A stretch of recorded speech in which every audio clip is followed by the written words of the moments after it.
Uh, but we did.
Hello, everybody. My background is completely out of alignment. Uh, uh, How dare. Ta-da! I am joined by special guest, Jess Meyer. Jess, go ahead and introduce yourself to the audience. They probably know who you are by now, if they're watching this prep session. And if they don't, give it the program. Jess is the best. Hey everyone, glad to be here. I am Jess, I use they them pronouns, and I go by Burst of Hope on Twitter. The reason I am here is that I play one of the characters on our Saturday game, and her name is Ji-Soo. And apparently, according to the overlay, you're also the director. We did forget to change the text. I'm going to call you the boss instead. All right. So, I'm going to quickly correct this. I like how the audience gets to see this too. Yeah. We'll fix it in post. So, we're going to save in PNG for fast loading, and your name has auto-updated as the boss. So, Boss of Hope. So Jess is playing Ji-Soo on Saturdays, and Jess has put together a document, or the beginnings of a document, known as the Ji-Soo Files. So what we're going to do today is Jess is going to walk us through the Ji-Soo Files. For those of you that have watched each prep session, you may have noticed a trend. The players are reading Dracula Unredacted, and it's full of information. And they are taking that information and they are presenting it to me, and then I look in the director's handbook to see what the clues lead to. Currently, when last we left our characters, Jess had encountered a Duke of Edom, a leader of an organization that's attempting to control and make use of Dracula.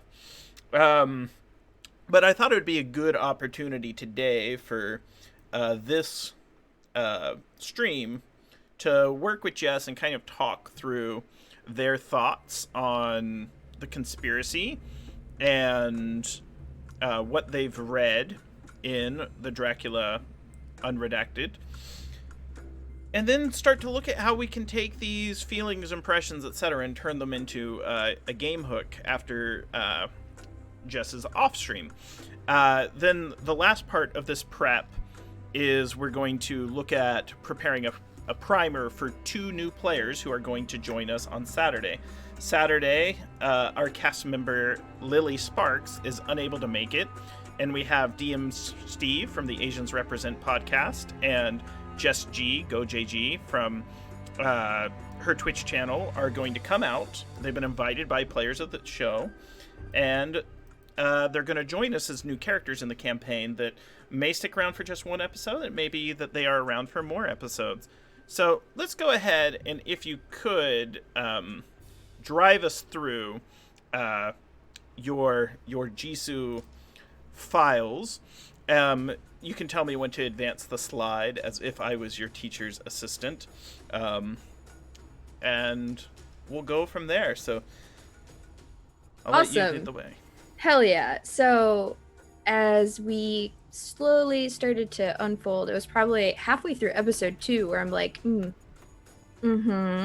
need notes, but we need very specific kinds of notes. And now that we have the dossier in our hands and at like our leisure in character, I have both the physical copy and the PDF copy, and so I will double up. I'll casually read the physical one, take notes there, and then I'm like, let me grab the screenshot, and in character Ji-Soo has digitized the files, so like this is very on brand for Ji-Soo to just take notes and process what she's reading as she goes through Dracula.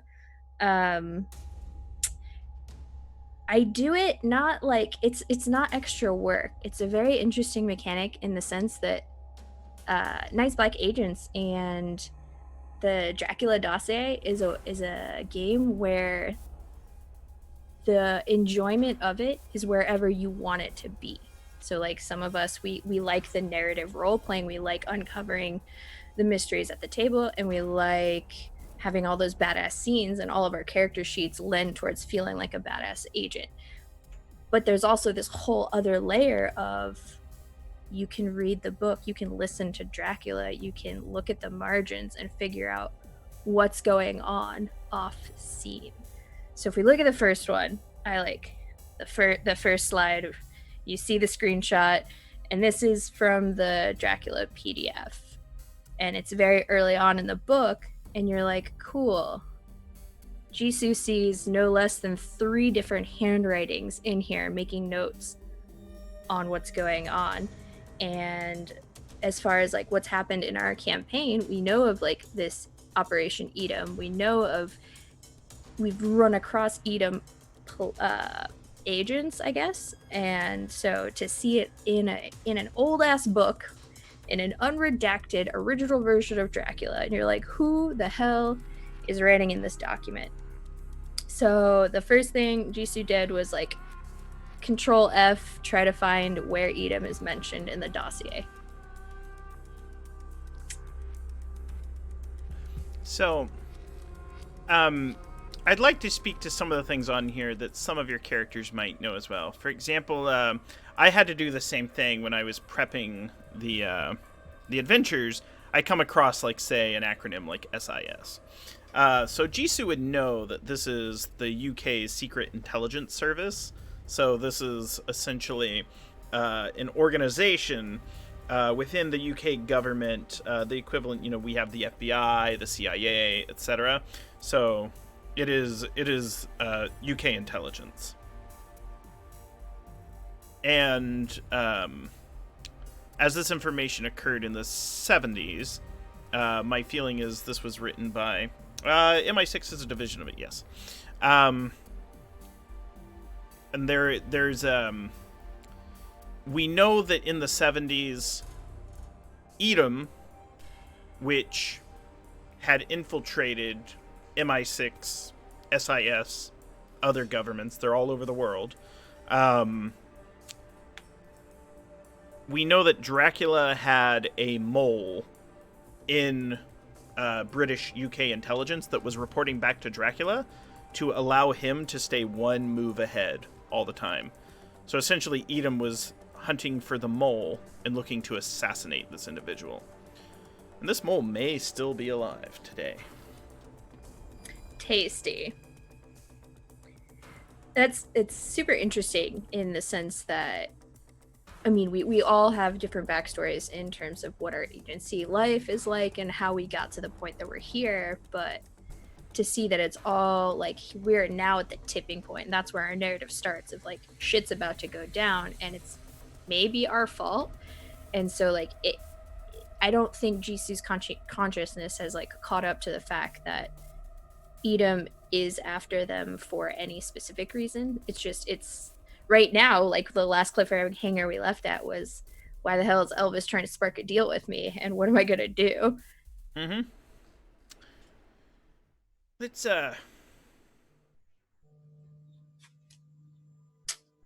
take a look. Yeah. So with the next one, so it's been interesting because like when I consume the dossier, what I'll do is have like just an audiobook playing, usually at like 1.2, 1.5 speed, and then follow along with it with the PDF or the physical book, and then really process what's going on. And there's already been within the first 30, 40 pages, like it is a true unredacted version. Like there are differences between what you normally read through as our world's Dracula versus this original Dracula novel. And it's starting to come together for Ji-Soo that these things are recurring locations for like Bistritz. We're there basically, and you're like, okay, how much has changed since the last big thing, like the late 1970s situation where they're trying to find the mole in Edom? What has happened in the past 30, 40 years? And then it seems to be that there is a big gap between the 1970s case and the original margin text of the three that we have here in the dossier. So I'm like, what's happening? With this page specifically, you're looking at Ji-Soo's like, okay, we're in Bistritz. Edom's still here. Elvis is mentioned, right? Mm-hmm. And you're like, okay, is this... At this point, I don't think Ji-Soo understands who the green text is or how old that context is. So you're like, how is this Elvis related to the Elvis standing right in front of me? And then curious to hear like why refer to it as Dracula, or like, is Dracula a singular entity at this point? Well, you'll most certainly find out soon. I know. It's spoopy. I'm gonna open up a few files on my end, and I'm not going to open up that book. Mm-hmm. I almost opened up Hamlet's Hit Points, which is by Robin Oh, Laws. yeah, But yeah. Still good. Different context. Different contexts. I have used it a little bit for the campaign, but it's not associated too much with this, so I'm going to open up the Director's Handbook. And so for the audience to see, when I receive, notes like this, we'll use an example such as Elvis. I'll take the PDF. I'll search the term as it was made known to be by my player. And then I'll check the term for every place it appears in the text. And for those of you that followed last week's prep session, you can see the Van Pyramid. Based on what the agents have done, Dracula is going to take actions based on certain levels and send certain individuals to contact the agents at certain times. And this is the individual. And there's no spoilers for Ji-Soo or Jess seeing this right now, because literally the character standing in front of Ji-Soo in the fiction. Mhm. And so there's a few things that we can that I'll share with the audience once we dismiss you from the stream, but it's important to note that all of these Dukes of Edom have the same statistics, but there's a couple of unique abilities added to additional Dukes throughout to make them a little different. It's okay for you to see the Hound as well. But you can see you I'm not actually peeking. saw the Oh. Hound Yeah. when our friend Diana plays. Diana's probably gonna be the Hound as an NPC. Yes. Riding crop. I need someone to beat Sharong up. Oh my goodness. Hey, we've got Ethan Schoonover in the chat. Good to see you, Mr. E.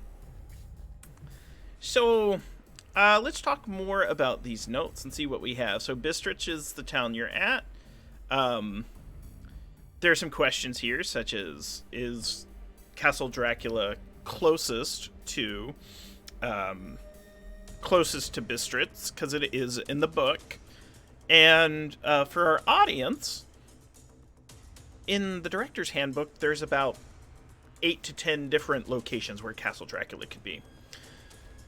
In the fiction, Ji-Soo has an advantage because she being Ji-Soo, is at the National Institute of Earth Physics, which is currently monitoring all of these, all the seismic activity that is occurring within Romania.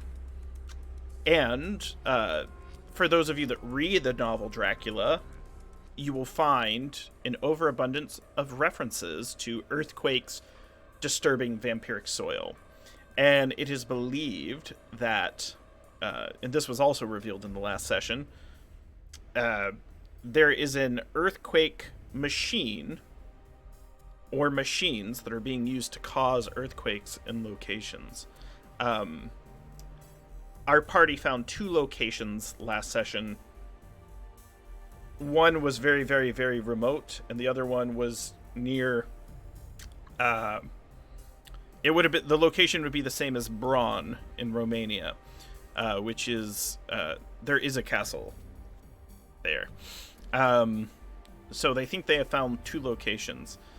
Their guess is one is the location of Scholomance, which is the Devil's School of the Black Arts. What the devil is in this game may or may not align with the traditional theology.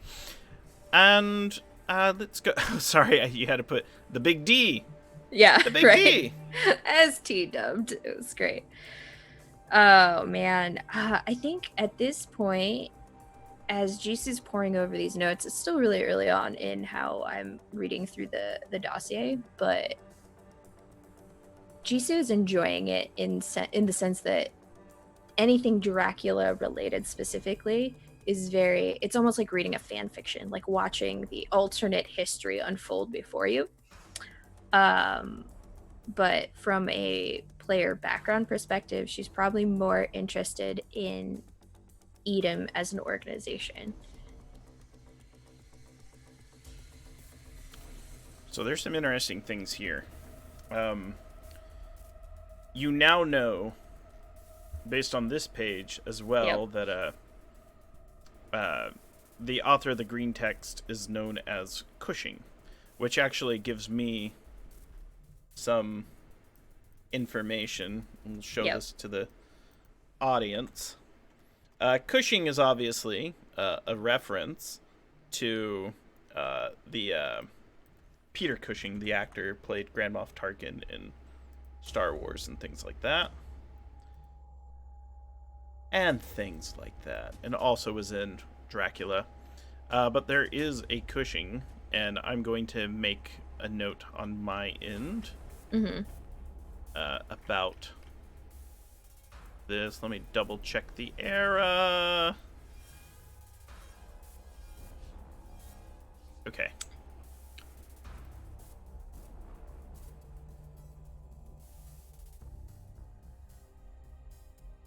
That actually, damn it, sorry.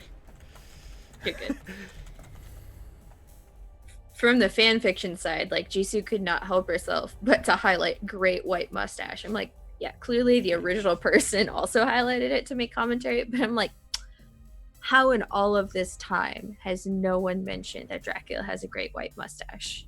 Like, does he don it? Is it something he's grown out? What is going on here? Right. That's fun.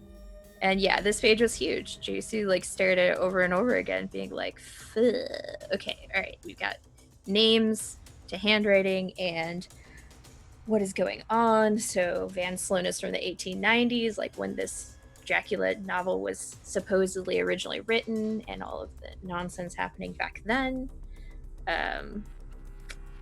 Cushing really doesn't ring any bells unless I've forgotten something. We haven't mentioned anything about Cushing yet, and I can tell you this much, that something Ji-Soo may have discerned from reading this, because it's a lot here. Right. Based on the information here, and you know what was going on, the green writing, I'm pretty sure, it's from the 1970s.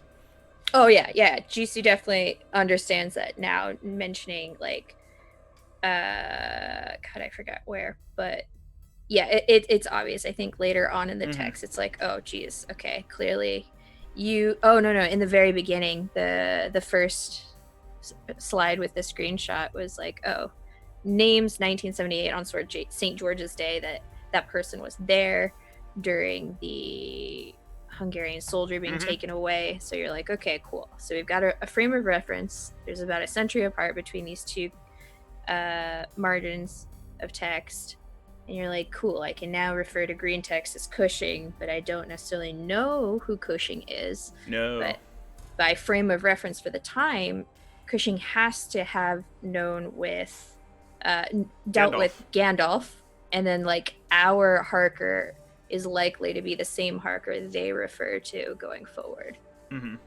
So interesting. Yeah, and it'll be possible. Let me actually add a note that these are things, especially given Ji-Soo's skills and backgrounds, like you stand a very good chance that Ji-Soo could get in contact with Gandalf using the internet. You can mention Gandalf on Twitter, and Gandalf will see your tweets and then slide into your DMs and be like, look, I don't use this account anymore. Tag me on Facebook. Oh goodness, they must be. Yeah, they're definitely old. Tag me on Facebook. Please watch my Twitch stream on Thursdays at 5 p.m. Central on WebDM's Twitch channel. Bless that self-insertion. So yeah, let me. Oh gosh, I'm not Gandalf. So you have a Gandalf lead, and I also notice on this next page that you have as well a mention of Professor Luke Sai. Yeah. Beach. I'm trying to think, like, narratively, at what point would she have actually noticed this? Was it like before or after the Dragon Noir situation with Luke Sai while we were all resting? I feel like it was definitely within that week at some point. But I'm like, this mousy son of a beach, he knows more than he wants to share with us, and at this point whatever is on Sky News contradicts or doesn't really give you any like clear gauge of like who is Dracula. And I'm like, I need to know what he thinks, what he believes, and what he knows. Yeah, so the Met. Take him out to a club and drag him to the dance floor. Oh, then foot trip him to the ground and put a knife to his throat and say, listen here, chubby. Don't pop like a balloon. I like Mimit Luke Sai. Yeah, that's actually very interesting that is who T managed to run into and drag to you. That's great. It's beautiful. It's a very convenient, and I'm like, in my mind, I'm always like looking for reasons to like document and justify T. I feel like there's still sort of tension. I know there's been moments of relief where we see that Sharang's character is like, yeah, fine, I have respect for you, but you're still just a a nightclub owner, and I'm like, not anyone could have found this very specific professor at a single nightclub. There's also a clue here, which ties into the identity of Dracula himself, where they talk about how there's language mismatches as well as method of execution mismatches between this document and who many feel traditionally was Dracula. Yeah. I can say this much. The castle that you have pinpointed in the National Institute for Earth Physics did not belong to Vlad Tepes. So. Okay, interesting. Noted. And so that's what we have as far as some leads. So I'm writing some things here, learning more about Cushing. Yeah. And I'm going to Harker's identity.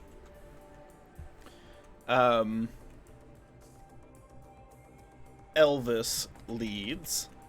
And then a Gandalf lead. And I'm going to add Punk Luxai a little.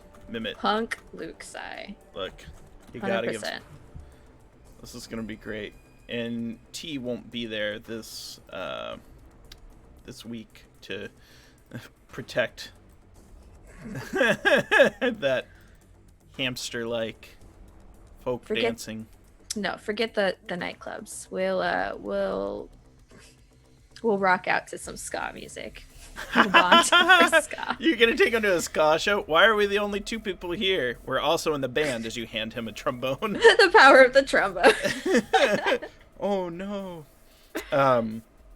All right. So, let's go ahead and now I'm gonna ask you, the player, Jess. Yes. What are your top 3 questions that you would want to try to answer next session? In the immediate scene, I'm looking at how can I use Elvis or not get killed by Edom. Those 2 questions are pretty much the same for Ji-Soo. Your character would know being face to face with Elvis right now. Elvis is not interested in killing you and is interested in making a deal with you. So one of those things is figure out what you would like to get out of Elvis. Sure. Blue suede shoes, something like that.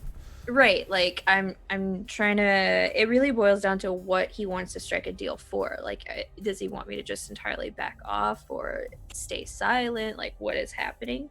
So I do feel like there's leverage there, and I could probably,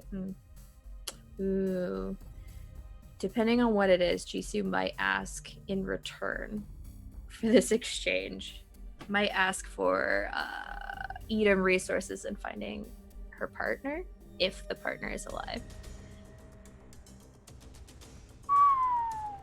Yeah. If it's more innocuous, then I have some ideas. I'm just not. No, yeah. Those are gonna be up like Sharong, where it's gonna be like, well, we tried to talk to your partner, but yeah. Sharong's partner, or rather Sharong's Solace, got flipped. Oof. By Dracula. Would we have known at that point? Like, we know his Solace got flipped. Do we know? I guess Elvis told us, right? Essentially, that the vampirology skill yeah. that you would have would point to that. Yeah. Okay. Great. Not a huge fan of Dracula at the moment. Yeah. Most people aren't. All right, so that's number one, first a pressing thing in Ji-Soo's mind. Second would probably be well, it kind of depends on what you're doing with Steve and Jess. So here are some thoughts about that. Yeah. I'm going to talk with them later tonight at 11 p.m. I'm debating streaming it or not. Let me change the color of this. Sorry. Ugh. Ugh. Ugh. I go through that a lot too. Ugh. Ugh. Ugh. So, with Jess, Jess being very into the sciences and things like that as a person, there are 2 NPCs. Wait, me Jess, other Jess. Jess G. Yes. Okay. Cool. Because I was like, yeah, that's me. I'm like, no, J2 this is not about you. Okay. J2. Got it. Yeah. So you're J1. Jess is J2.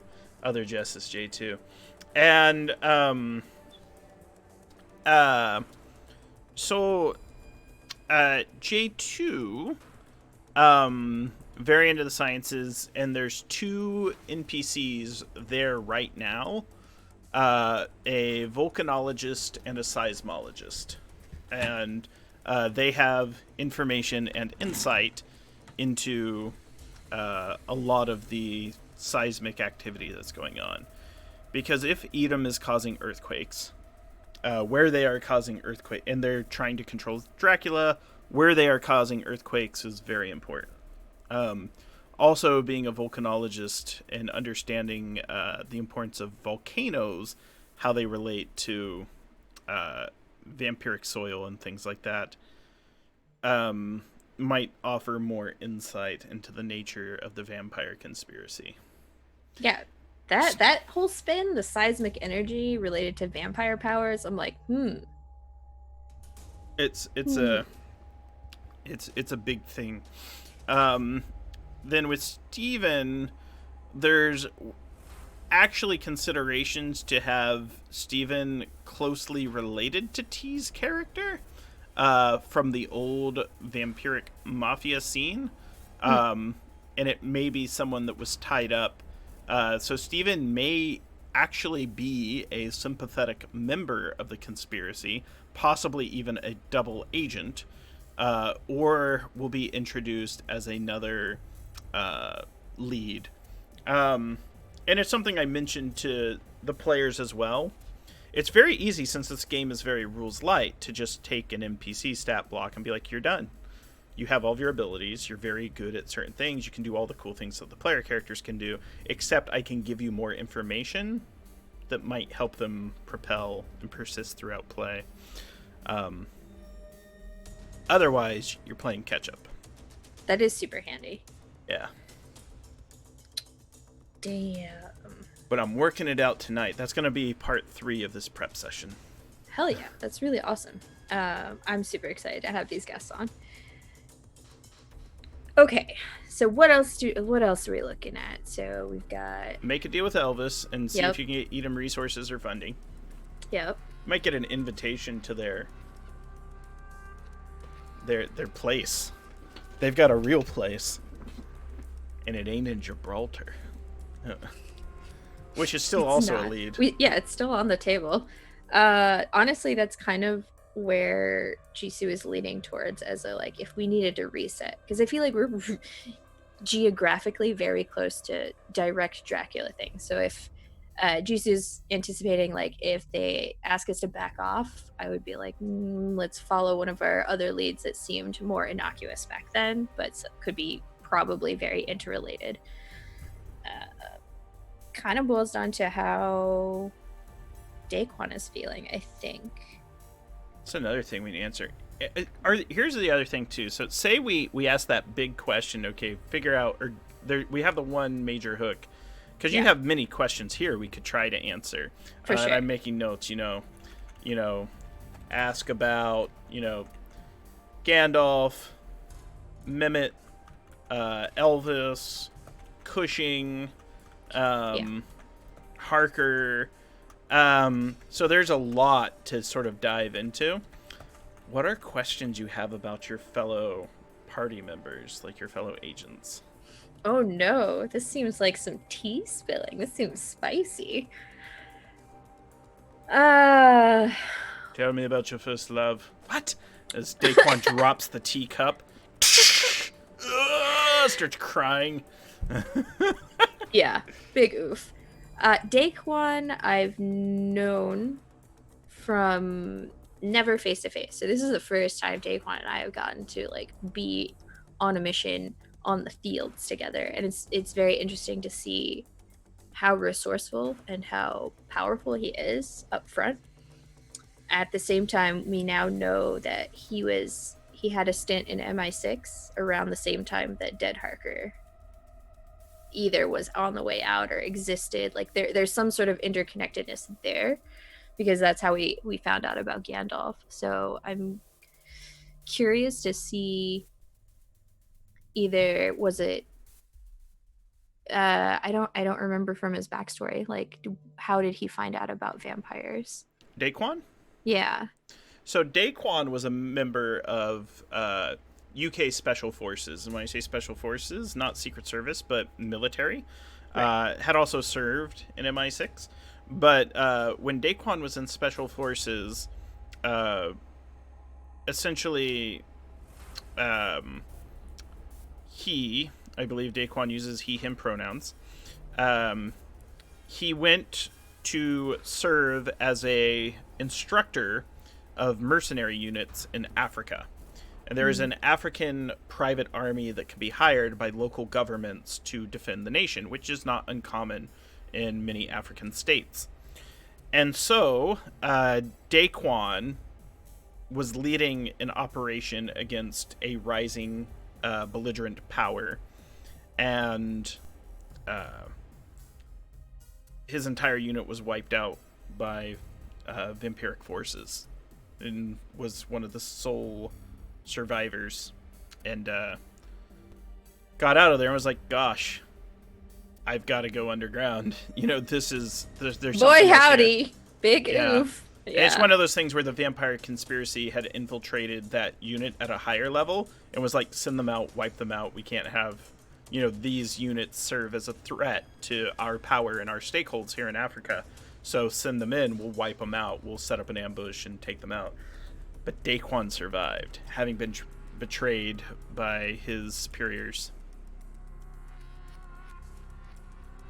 Yeah, then I guess I'm curious to get to know Daquan better. Maybe on a honeymooned more like... once already. Right. We've got that down. We've got our disguises down, but there's clearly a wall up, which we all come to expect to some degree emotionally as professional agents. But I think in this degree, there's something that Daquan is holding back. And it's not something that Ji-Soo mistrusts him for, but I'm curious to see what more can be provided there to maybe build a better dynamic. All right. I'm going on a coffee date with Daquan. So, what are you all about? What makes Daquan tick? Well, just pro. Woohoo! Pro's so good. All right. I think you've given us a lot to go on, Jess, and I hope you, the audience, enjoyed having a peek at the players' notes behind the scenes, and to see kind of how we can take some of these ideas and use it to assist in our prep. Go ahead and let us know where we can find you online, and then we'll switch over to the second part of our prep tonight. Cool. Thank you again for having me. It was really fun to just kind of like nerd out with you a little bit. We need this time. Yeah, this is how I'm enjoying the game. Like, it's great to show up and play at the table and really flesh out who we are as characters and what's going on in fiction. But playing that, there's so much to process all at once. So kind of like have the post show stuff is equally fun for me. Yeah. Well, I was just to add real quick. Yeah. This is the fun part. It's like the usual suspect. You just come into my room one day and you're like, "Who's Kaiser Soze?" And I'm just like, "Ah! Don't ask." Yep. Exactly. I don't want to spring that on you. I'll just lead slowly, like, this is what I'm seeing. So that's fun. Thank you again. Right now, I'm kind of a bit all over the place. Like, this is my main thing, and I'm super invested into it. So you can find me on Twitter at Burst of Hope. The O in of is a 0 because bots ever since 2008.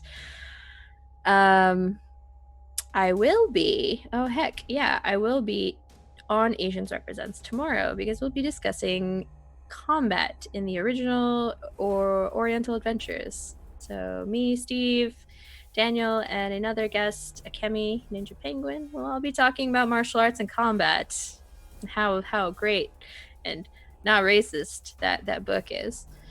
And then obviously Saturday, I'll be back here playing as Ji-Soo. Well, again, thank you so much for coming out, Jess, and we'll catch you on the flip side. I'm going to go ahead and end the Zoom call, but thank you. Thank you. And so no more Jess.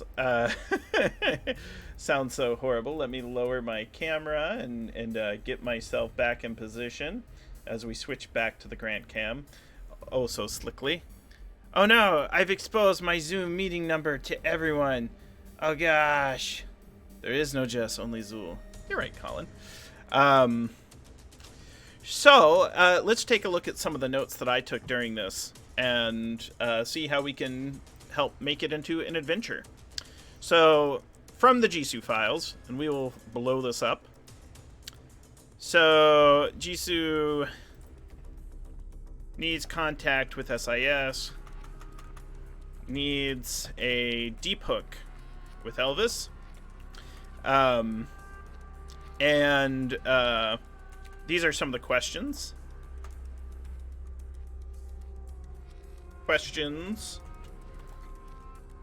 When we play scenes, we can play to answer the questions. Once. Goals. Party goals. So, the Daquan one's going to be interesting. There is a secret that not everyone knows. Jess, if you're watching, you're going to need to turn off the volume here. I'm going to give you 5 seconds. 5, 4, 3, 2, 1. Daquan is a member of Edom. Daquan is a double agent. And we're going to pull that up in the book.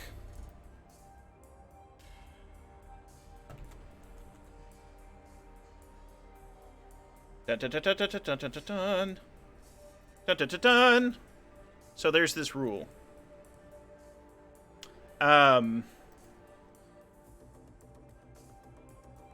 Every player asked me if they could do mirror mode. They're like, wait, huh? Can we choose to be part of another organization and still be, can still be part of this this game? You know, we kind of want to do this. But the first person to ask me if they could actually be working for someone else was Pro, and they asked me and was like, "Hey, can I do this and figure out,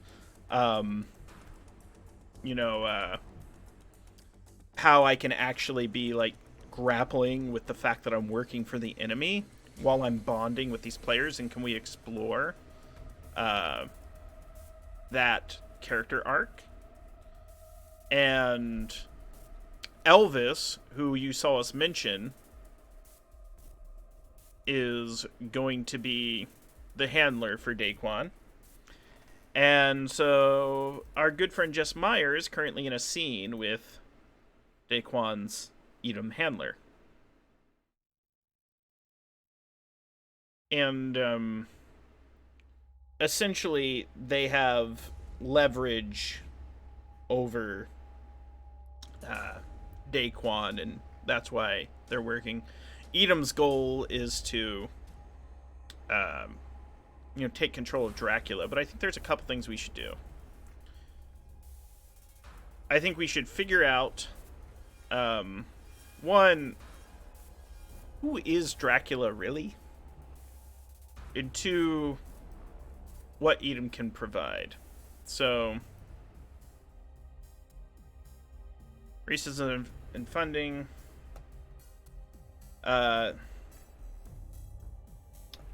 Elvis would do this, but needs access to the individual. Elvis is a master of disguise, appears to be like an American businessman. There's things there. We decided in our earlier prep, historically, which Dracula. So session prep 2. Session 2, we went through Sharung's notes to help prep.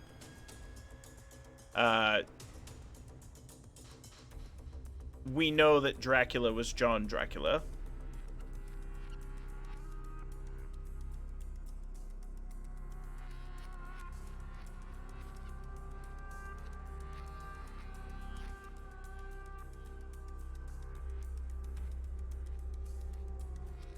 So we're gonna need to do a few things where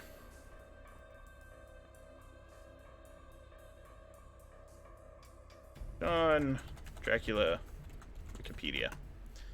Let's pull up Dracula. Count Dracula. We're gonna have to figure it out. So that's a very obscure Dracula. We can always flip it over. But we know historically that John Dracula, coming from the Dracula family line, is in fact who they are. So Elvis is going to need something in return. Elvis needs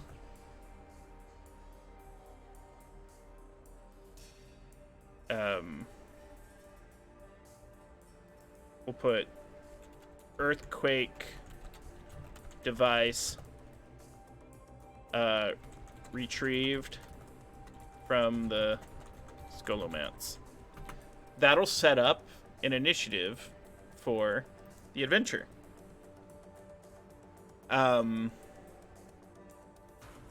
So this is going to kind of give them direction for the next session. They're working with Elvis.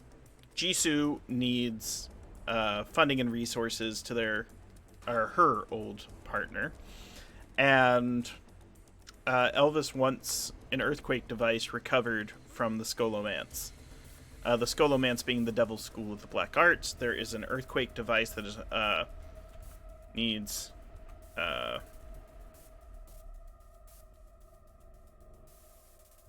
malfunctioning earthquake device retrieved from the Scholomance.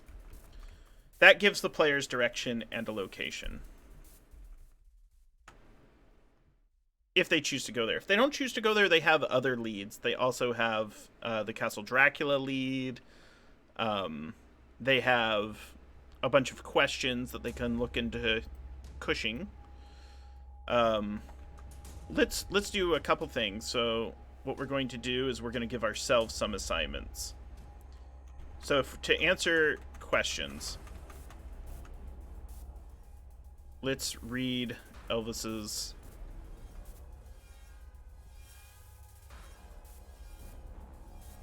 So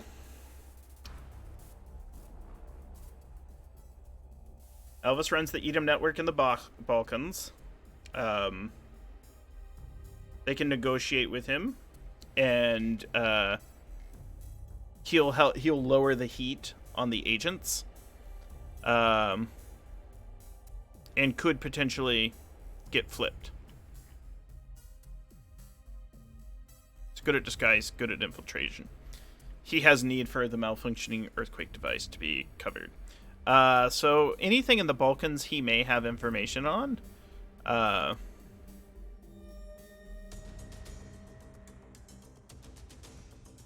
He was sent to deal. Essentially, he's trying to get Ji-Soo and company to back off of him. Or rather, back off of Edom. And for those of you that don't necessarily know, they're these folks are the chief opposition to the players most of the time. Um, so, let's look at...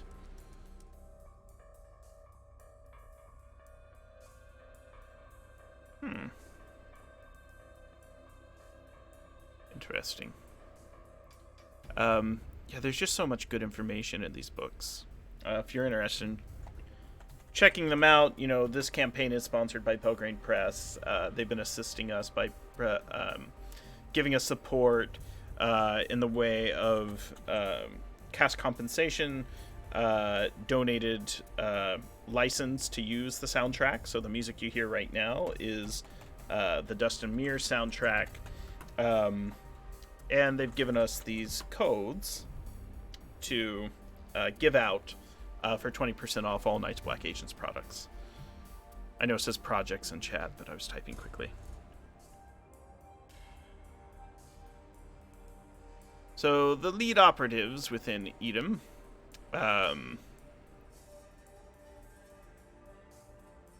are essentially going to...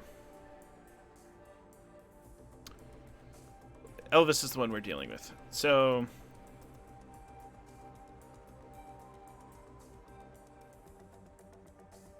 that's where he's going to send them. So the next question we're going to look at is Cushing. So let's look at Cushing.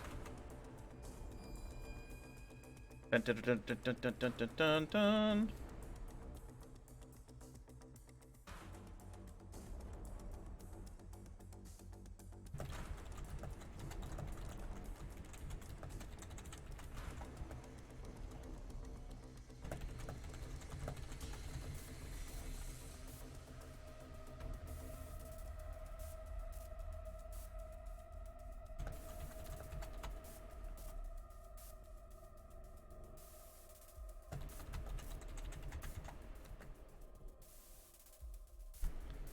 Sorry, I just want you to see, my friend Pro Restarter is messaging me right now asking about some of these Edom leads, so we'll have to factor that into our prep.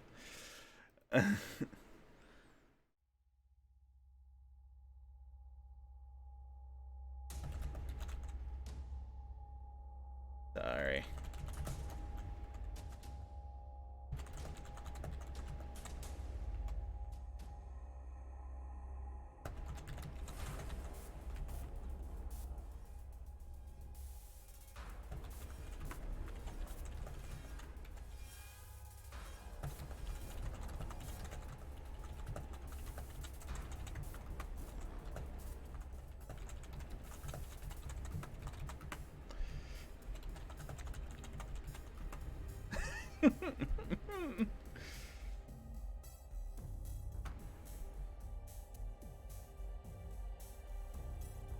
Sorry. So I'm messaging Pro Restarter right now and letting him know, hey, you know, so Ji-Soo's talking to your boss, Elvis, right now in the game. But let's see if we can hold off the reveal for like 4 episodes, 4 sessions. Get some serious drama happening. Make it so. Oh gosh. So let's take a look. So we're gonna strike through this one now. Format, strike through. Alt Shift 5. 1977 era Cushing.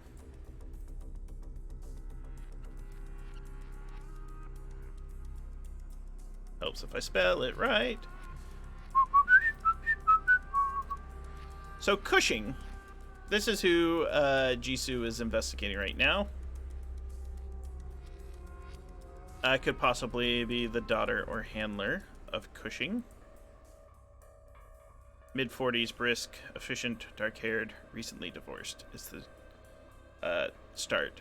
If Cushing is an innocent, between her day job as a manager of a department store, her 3 kids, her ongoing messy divorce, and her aspirations as a painter, the last thing Lorna Barrowford needed was for her father's dementia to progress to the stage that he can no longer live alone. He's moved in with her until she can find a more permanent solution for the old man. She knows that he worked in the civil service, and some of the things he said since he retired even make her suspect that he was a spy. but she can't be sure if he's actually true or just an old man's confused fantasies. So, in the interest of my players, we'll probably change it. I know some of my players and myself have dealt with family members suffering from dementia. So, what the book's going to do is offer us some alternatives that we can use as well. Bureaucracy or reassurance can convince her that the agents are healthcare workers. This is if she's innocent. She might not be. Here to assess his needs. If they upset him, though, she'll try to throw them out. Michael Cushing Barrowford remembers little about himself or his career. If questioned with interrogation or tradecraft, he does recall that the 1977 hunt came to the wrong conclusion and give the agents a lead to investigate. Then he's gone, falling back into the shadows of his mind. So, as an asset, Barrowford knows that her father was in MI6. The MI5 deputy and retired MI6 asset runner were regular visitors when she was younger and helped her out financially after the divorce. The service looks after its own, they said. They also gave her a phone number to call if anyone suspicious comes calling on her father.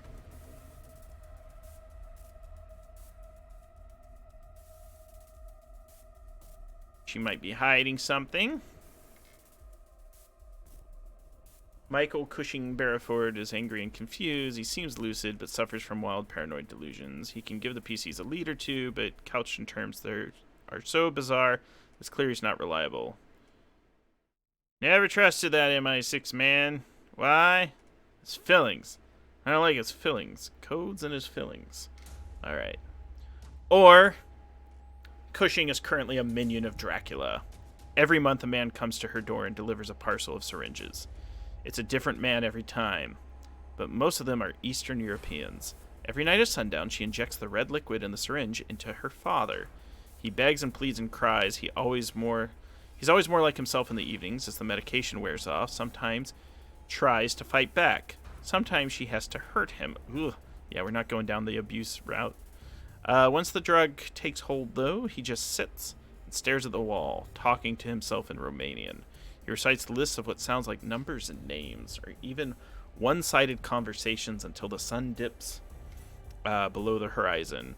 She doesn't know why she does this. The Master's will is like a blind spot in her mind. Vampirology spots that she's under vampiric influence. Pharmacy reveals that the substance in the syringe is a cocktail including blood plasma, opiates, a neurotoxin derived from the venom of Vipera ursini, scopolamine, and several unidentifiable chemicals. It's wreaked havoc with her father's neurochemistry. He's dying. With access to a medical lab, the agents can create a counter-agent that briefly restores Cushing to some level of lucidity, enough to pass on a few clues, and to be aware that some entity was reading his thoughts every sunset, and that they have their fangs in him now. He realizes that he's a danger to the agents. They must go on and leave him behind. You can change the character to Holly Clay, David Gold, or Alex Hunt. A couple other descriptions as being a mid-20s nurse. Hello, nurse. With short hair, tiny, barely 5 feet in heels. Played by Laugh Love Lindy. Go be a little small person. Relentlessly practical. Takes care of that nice old Mr. Barrowford in the retirement home. Mid-40s chicken farmer, ex-hippie, don't ask about the plants in the greenhouse. His mother is Cushing. Passed away a few years ago, but left papers in one of the outhouses on the farm. Or a mid-teen schoolgirl, precocious, idolizes her grandfather, who lives with the family. He's groomed her as an agent. 15-year-old secret agent girl. The chicken farmer's easiest for me to play. I think I'm okay playing the department store manager. And then, if we were to turn her in a different direction... Yeah, essentially that's what I was thinking of Kim Possible. I think she's an asset or a minion. I think those are the two most interesting. She's innocent. She's got a hard life. So let's set that up though.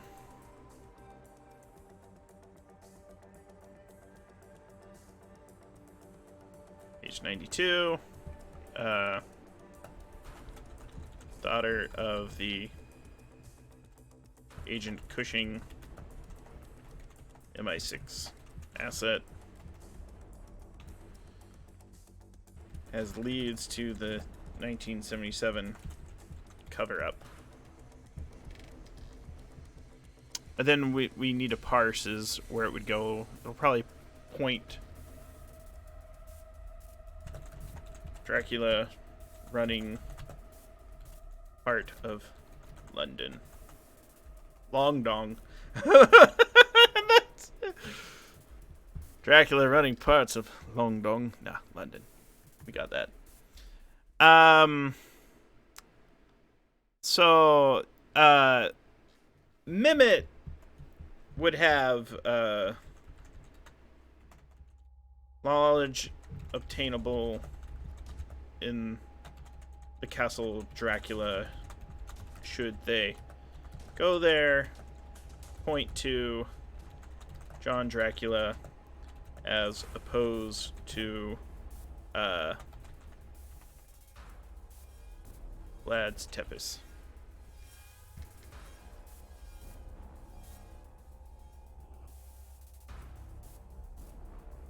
So the Harker we have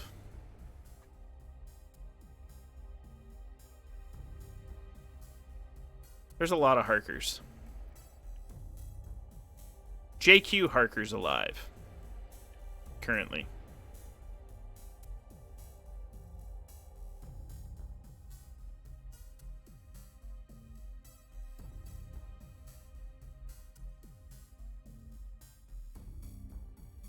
So he's the great grandson of he's the one I'm probably going to cosplay as. He's the grandson of stammering Harker.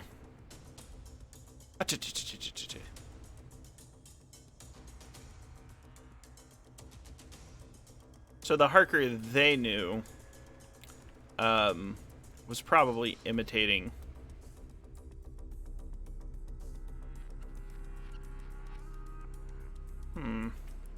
if he's a minion, what's going on? Ooh, a supernatural creature. Could be a vampire. A lamia, like a serpent, seductive serpent woman. She followed him home and now masquerades as his wife. If the real Elizabeth ever existed, she's dead and her remains hidden or destroyed. Harker's helplessly bound to the creature. Cannot resist her. He quit Edom to protect her. The creature, for her part, serves Dracula. When the Count needs to activate Harker, he will use Elizabeth to force the writer into action. If the agents visit Harker, Harker tries to warn them away without alerting his wife. Interesting. So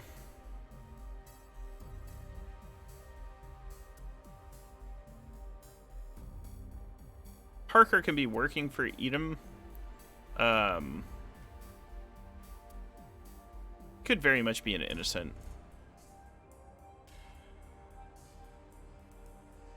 I don't like the idea of them going through all the work to track down, like, a legacy, Jasper Quincy Harker, and then having it relatively dead end.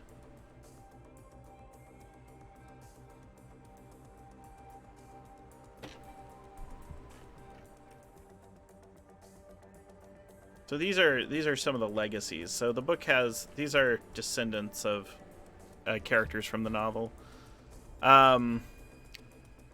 If they're investigating after Harker, they're going to be looking for Gandalf.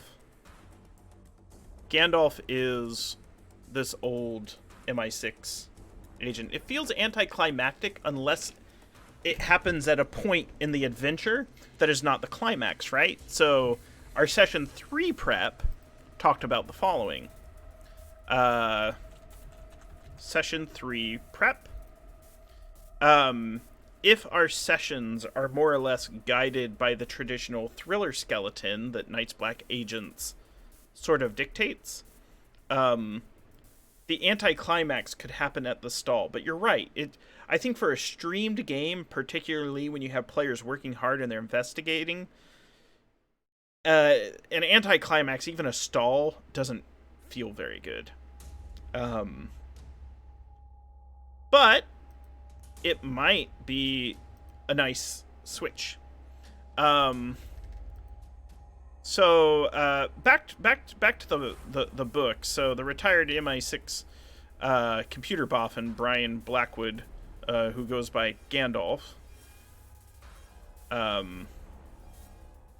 They're gonna have to get in contact with Gandalf,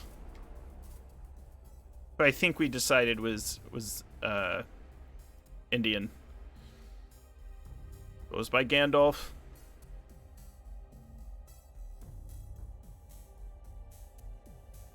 He has asset written all over him. And probably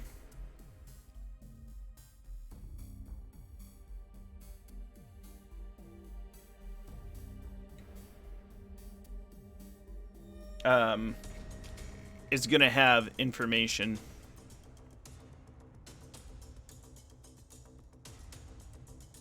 So, yeah, Gandalf would be a connection to Cushing, possibly Harker.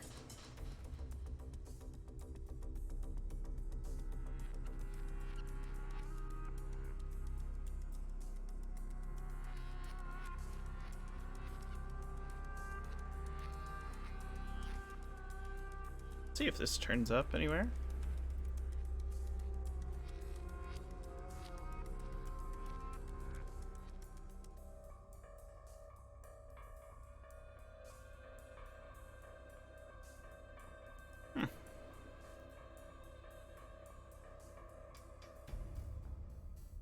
Curious what sort of connections to things are here. Connection to Cushing, connection to CIA.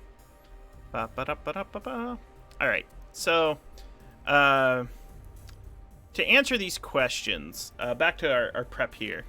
I agree. We're not going anticlimax. So ask about Harker's identity. Point to JQ Harker. Elvis can connect Cushing can connect Gandalf connects to Cushing.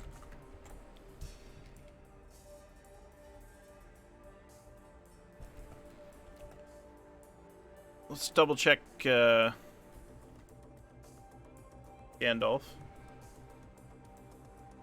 Let's figure out where they're going to find Gandalf. He is most likely in the place where they're at if he worked with a seismologist, because the seismologist is most likely there at the National Institute for Earth Physics.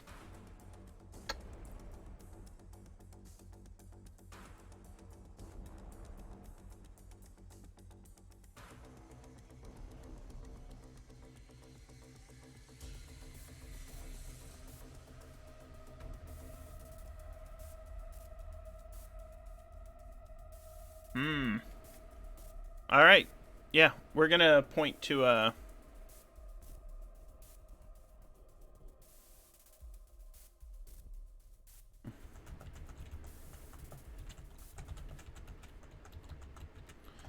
those are two other things we're going to have to prep, and we're actually going to do that as part of the primer. There. Gonna add another strike through. See if we've addressed all of Jess's requests.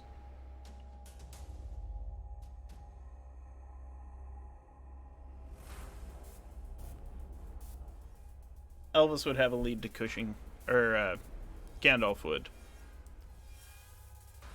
To get into Gandalf, you're going to have to talk to the seismologist. The seismologist is on page 100.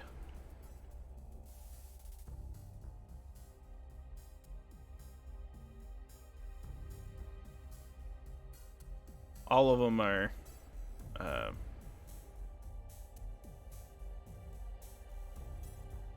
just a little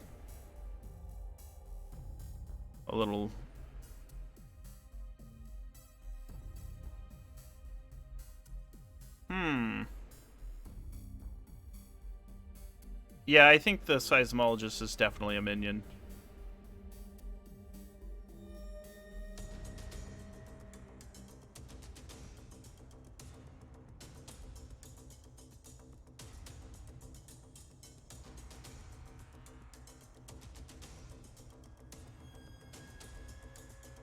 Face like an emaciated tortoise.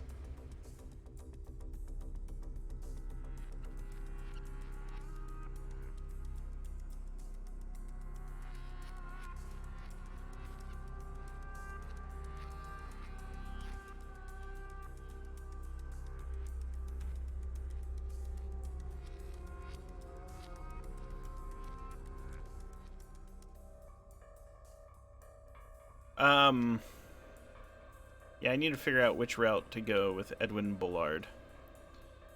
So, out of the box, was involved in underground atomic bomb testing. Cushing contacted him in the early 1980s and gave him access to heavily redacted documents dealing with the 1940 and 1977 quakes. And asked him to work with a retired MI6 computer boffin to develop the trigger in the MI6 archives. While that was the only direct contact with anything connected to the dossier, Bullard became obsessed with what he'd glimpsed. He's now a crank promoting wild theories about invisible currents of force and supernatural energies moving through the ground. It's going to be super fun to play. He taught the volcanologist between leaving Black Nest and losing his job as a university lecturer. He's convinced of the reality of the earthquake device, but has no idea about vampires or Edom.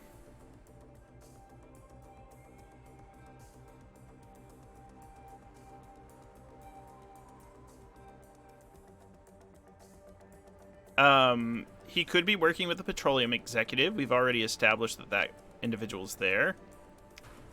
Volcanologist is his protege.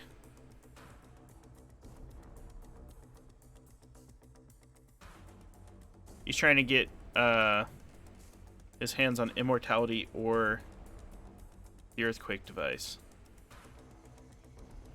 Let's check the volcanologist, who's like wearing a USC sweater.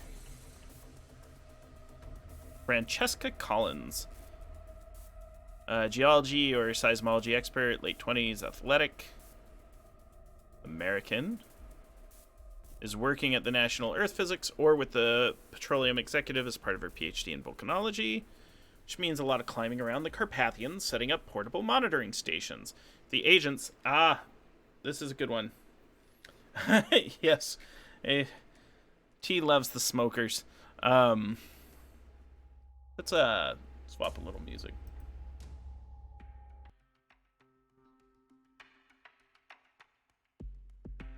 So this time around, the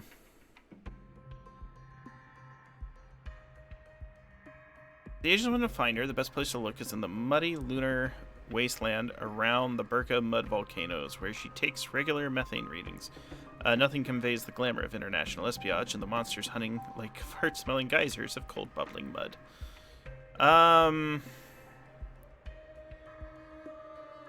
Dual UK and US citizenship. Unlicensed handgun.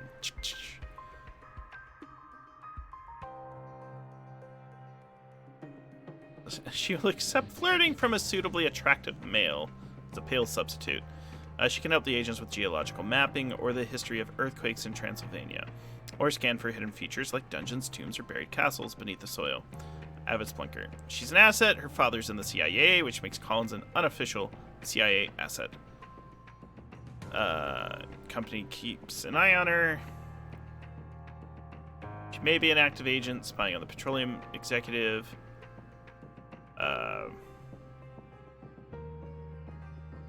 She could be making... we did establish that there is a CIA vampire.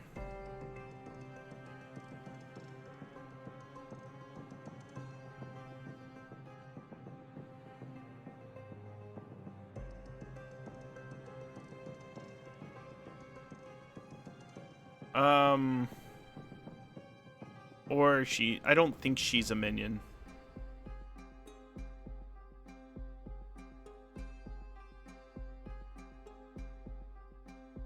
But yeah, we can... I think she's going to be the hook.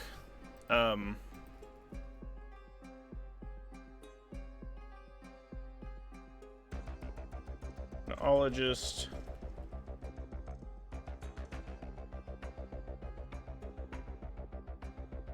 Leads way to Scholomance. I think the volcanologist is going to be innocent. Gotta have some innocence in here. I think the seismologist is also an innocent. And things can flip and change over time.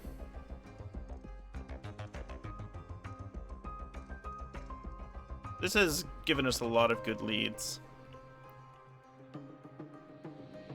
So, Gandalf, the seismologist, could lead to Cushing. Cushing points to Harker in that map.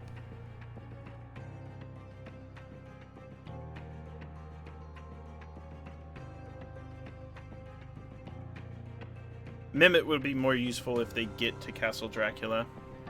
And for talking about Dracula's identity. For the next part, let's actually look at Dracula. Dracula von Dracula. It's literally on every page of the game. So we'll have to go back.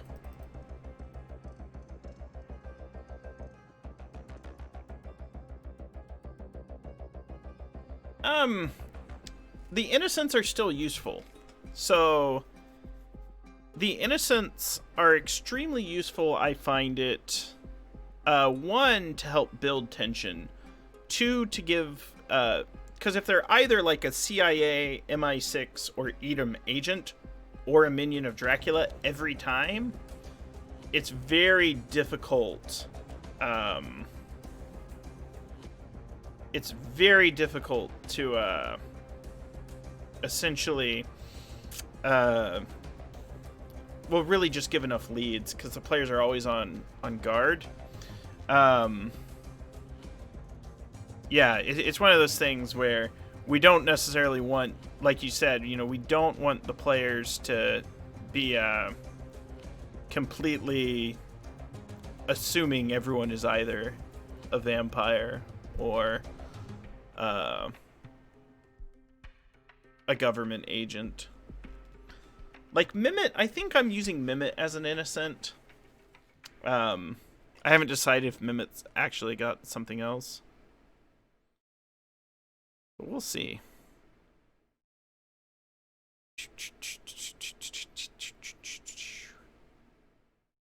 It has great contributors, like seeing Chris Sneziak and Phil Vachon, James D'Amato from One Shot Podcast as a playtester. A lot of cool stuff.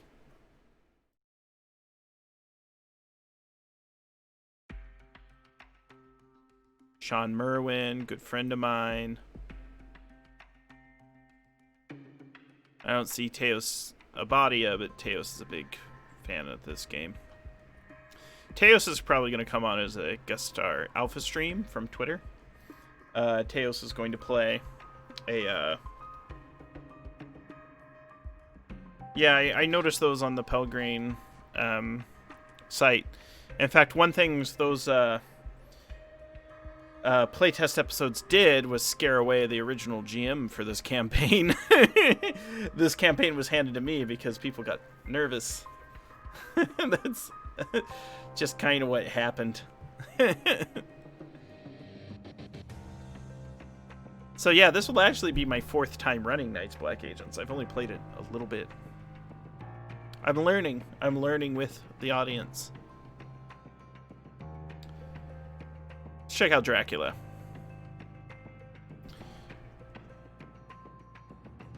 Dracula cannot be seen in mirrors or on camera. He casts no shadows. He can be prevented from rising again only by separating his head from his body. Even if burned, he revives with blood on his ashes. It is possible that the stakes serve only to immobilize the vampire, not to kill him. One possibility covered by Stoker. Initially, Dracula only recoils from religious artifacts of his era and earlier. That's excellent. I really enjoy the system. I love the gumshoe system. And I really like the flavor of NBA. The agents might need to find a pre-1476 crucifix to keep him at bay if he's Vlad Tepes, which he is not. He is John Dracula.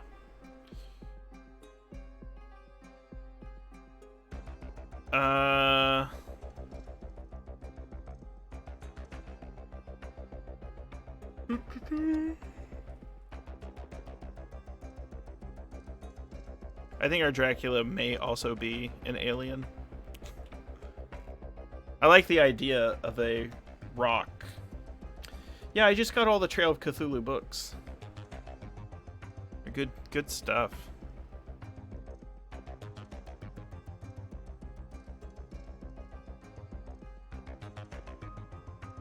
Who is this Dracula? This is just Dracula's stats. The Satanic Cult of Dracula. This might tie to the Scholomance. I actually think the cult is related to the psychic, who will be coming after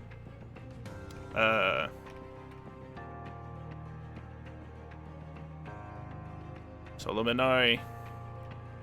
So let's actually pull this. So after occult power, this cabal is actually in the game. We haven't explored it too much, and it's gonna come back. So we're just gonna copy and paste a couple things so we can read it a little easier. That is the full book.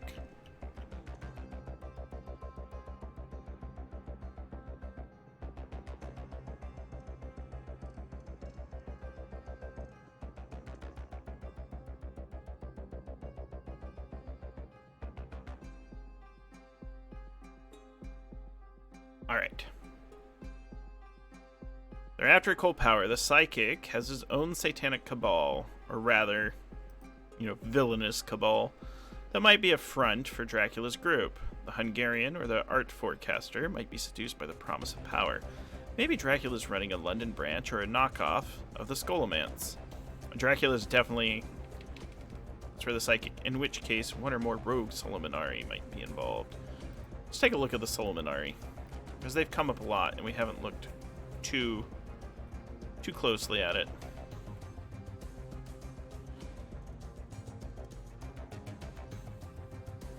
So yeah, this is a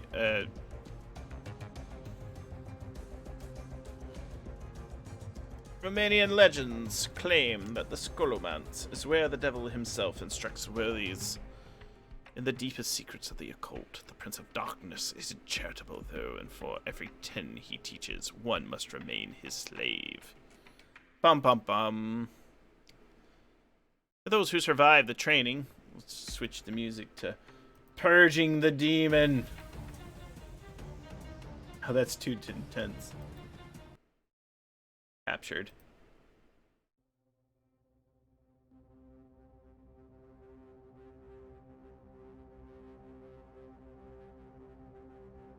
Yeah, the 3-column layouts is a bit challenging. That's like very much like a basic D&D thing. Like the old like Beckme, Castle Caldwell, those old D&D adventures. Whether they're truly servants of Satan, clinging to the secrets of ancient grimoires, immortal ghetto-deccan priests of Solomoxis, or visitors from some secret beyond, a Solomonar might be at the top of any occult conspiracy. As ancient and learned as Dracula himself, these magi use their secret knowledge to manipulate history as they see fit. Bum bum bum.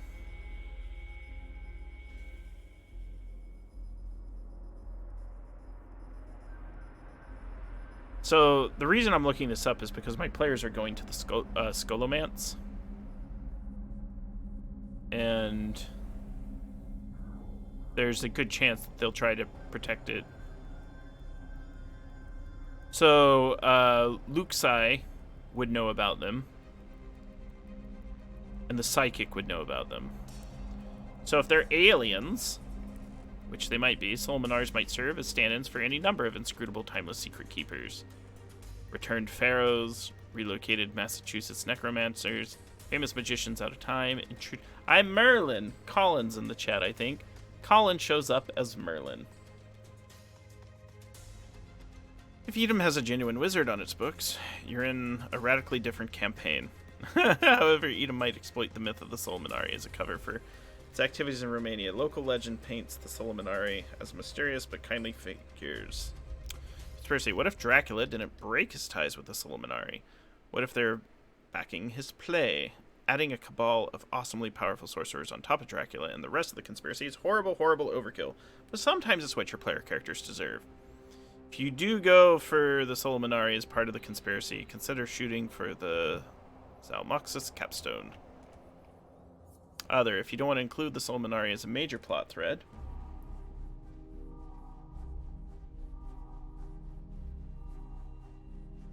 no, but Colin is fighting in mini wizard's duels with Madame Mim. A wizard's duel! Every time I see Colin, we reenact that scene. And I cheat every time. And then I catch the plague. Because every time I'm near him, I get sick. Oh, burn. Sorry to those of you watching this on YouTube where I pick on my friend Colin. Colin's actually great. Even if you could have one Solomonar show up to pull the agents out of the fire or give them some cryptic advice. That might be a hint that the Solomonari are out there, helping behind the scenes, and that the agents aren't wholly alone in the fight against Dracula. Then have Dracula kill him. That's already happened with the Vatican folks.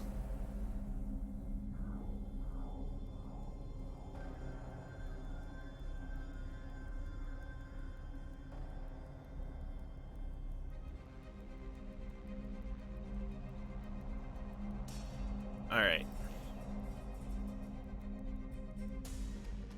We know that it's the Psychic, and the Psychic might show up.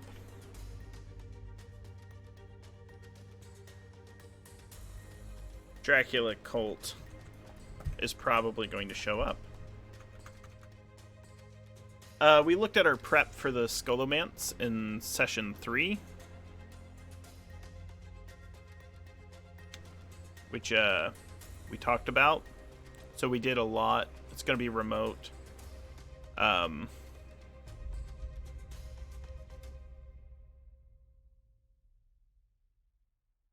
Dracula's cult has an eye on it.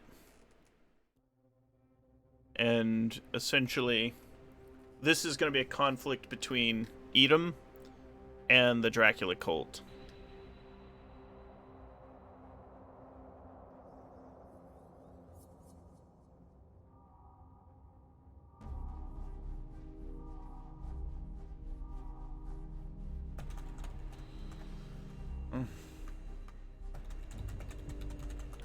So Edom is sending our agents to go in their place to fight the Dracula cult. Probably to test their power.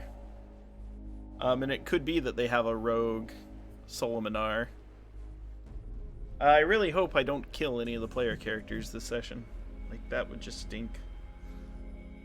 But let's take a look at how we're going to prep a primer. So what we need to do is we need to create a new document. This is going to be player facing.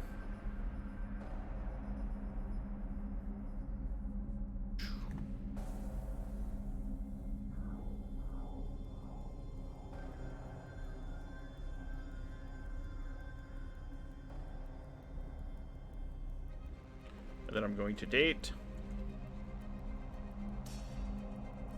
It feels close enough to the 20th, but it's actually the 21st.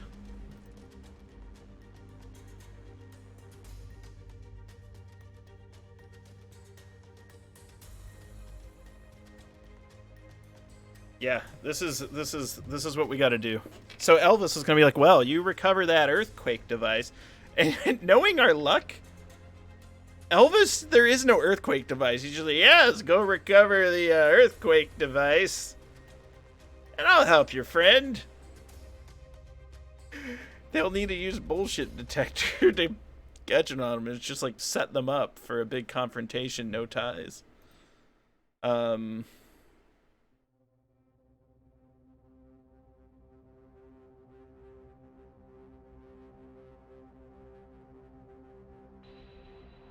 We'll see. We'll save the twist. The earthquake device is the friends we make away. I don't know if I know you, Bowman M, but you and I are now friends now for the rest of our lives. With that joke. The real earthquake device is the friends we make along the way. Oh, that's great. There's a Kenneth Culp one-shot primer that is very, very useful. And you can find it on Pelgrane's sites. I'm going to bring it up here. Which has a great like advice for running a one-shot. How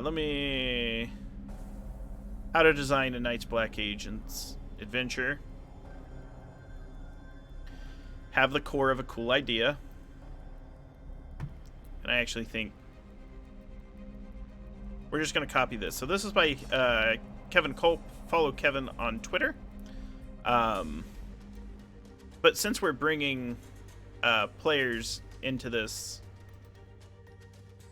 Oh, and let me grab my...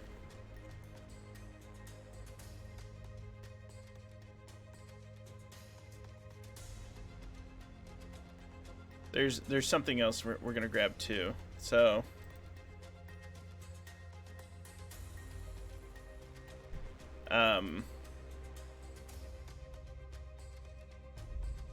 So, the guest stars have never played this before.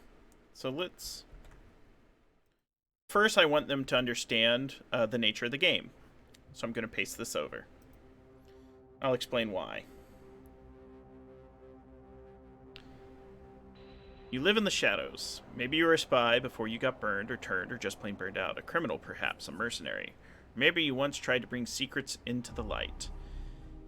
You might have been a journalist once, or a researcher who delved a little too deep. You know too much to go back into the daylight. You know about the vampires. You know there are inhuman monsters pulling humanity's strings from the darkness. You know they feed on the innocent. You know they're monsters, and they have to be stopped. So, with a few others like you that you can trust, you mount your own shadow war against the undead. So, agents. Night's Black Agents player characters are called agents. They're burned out spies, ex-criminals, former special forces, and the like. They have, shall we say, a very particular set of skills.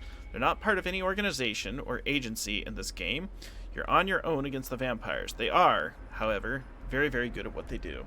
The next thing that we typically give is some assumptions.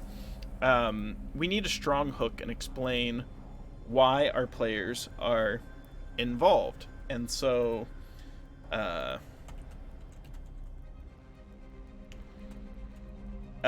first thing that we need to do is add images. A hook image is what I want of the Carpathian Mountains. And so I have a Shutterstock account. These are the mountain range. Like, these are beautiful, too. You see? Like, there's Castle Dracula hiding in it.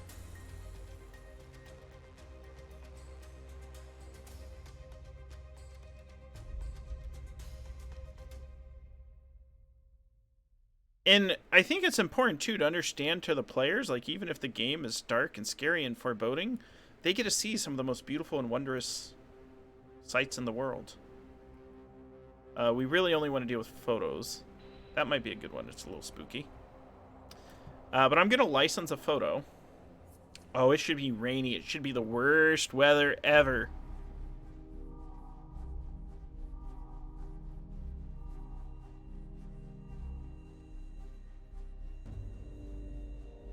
I think a night image is going to be very evocative.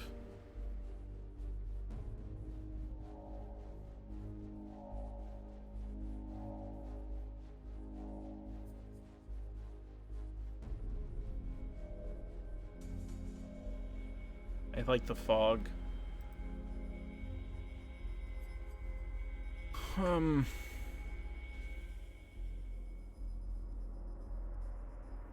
I don't care to give you feedback, Shutterstock. You're doing a good enough job. Now let me download. We're going to confirm the download. And then we are going to drop this in our primer that we're going to make for our players.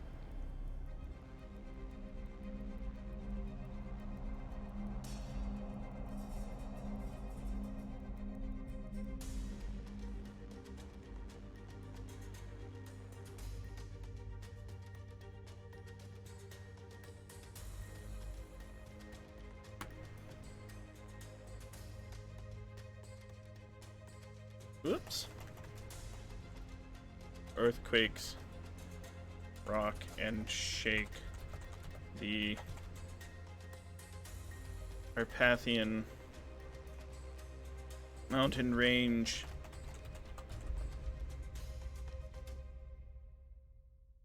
Awaken ill tidings. Things like that. So we're going to freeform this a little bit, and we'll look back.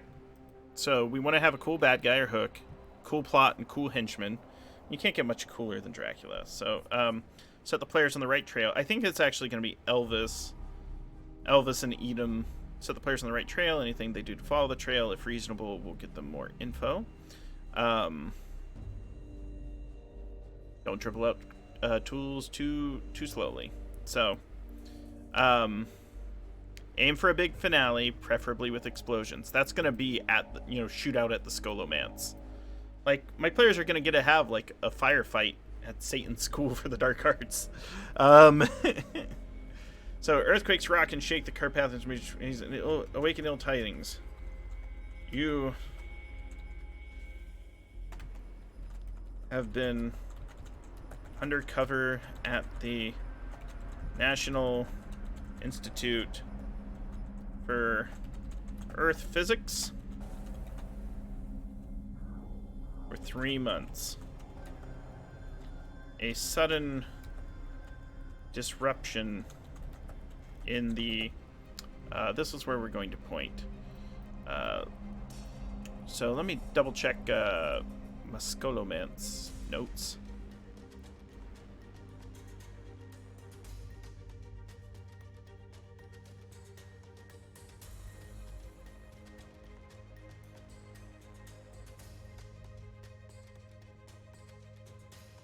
Wow. This is it. Nope.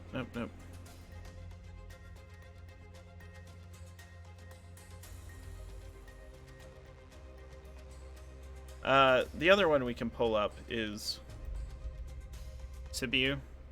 This is the closest town to the Scholomance. They explain that the Scholomance can be in there.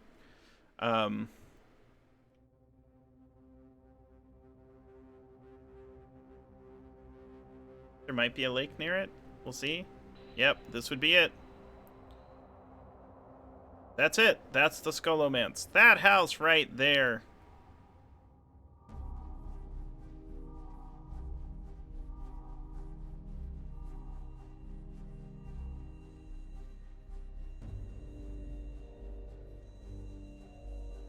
At Quaintwood College. Yeah, it's always where you least suspect. Terrifying. This sort of rocky, craggy place is good.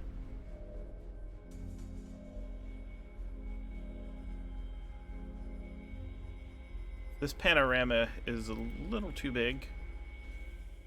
We're gonna grab this though. So this is a lake near where it would be. And I could do some color correction and things like that, but we're not going to art direct on this stream. We're actually just going to prep the game.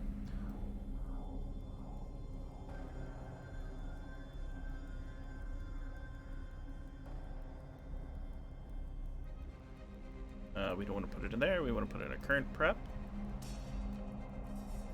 And we're going to shrink these. Yep. Let's get this down. Same size. So we're going to insert a page break. Earthquakes rock and shake the Carpathian range and awaken ill tidings. You've been undercover at the National Institute for Earth Physics for 3 months. Sudden disruption.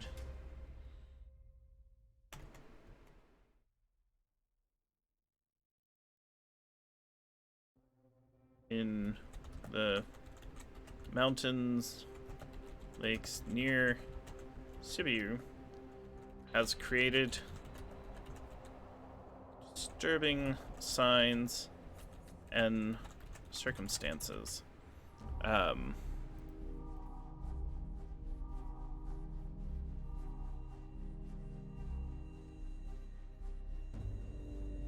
You are keen to investigate the area at the first opportunity. However, an unlikely visitor has led to a personnel lockdown. So, the reason I'm doing this, and the reason I'm framing it this way, is we're bringing in 2 characters. I'm writing this primer to help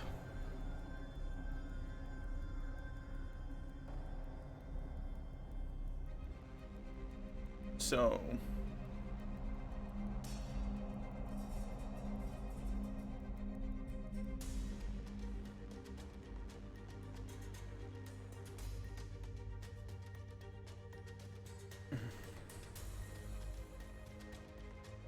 familiar faces have arrived.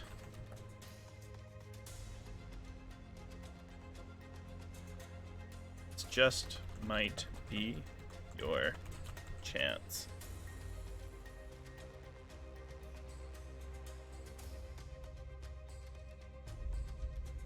So,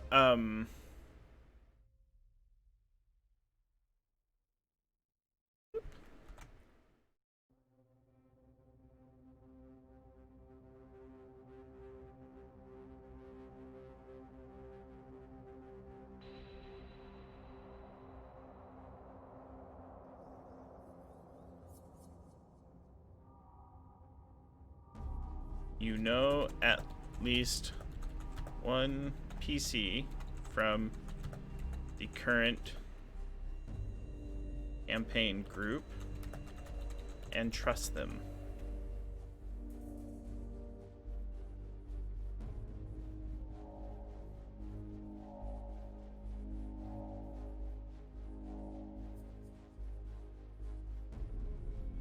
These should not be bold.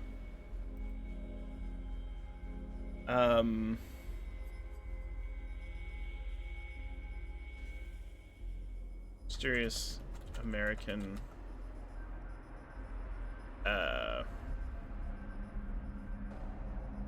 diplomat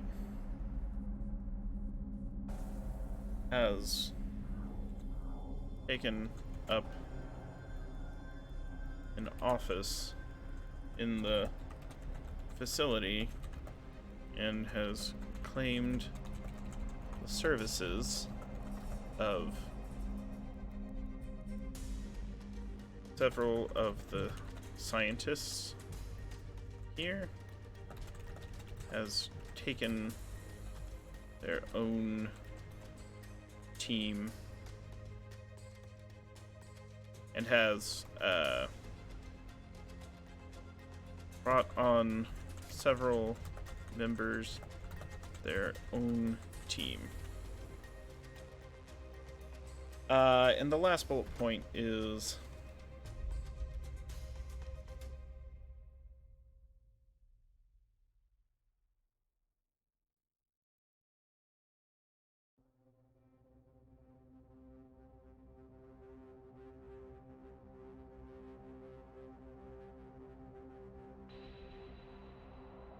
species may be your only ticket to make it out to the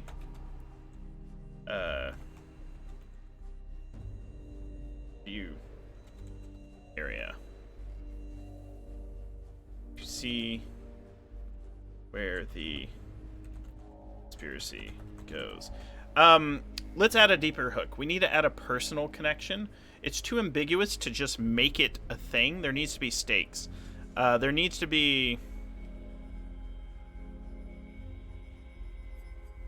Mountain lakes near Sibi has created disturbing signs and circumstances. And your team member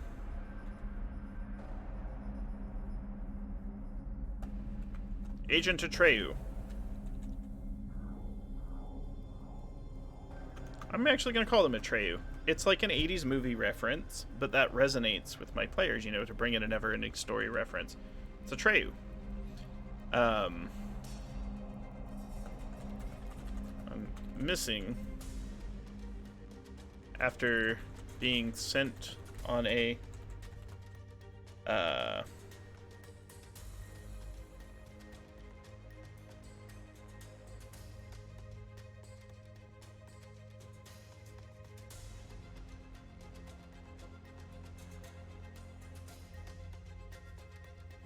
let me see if I have my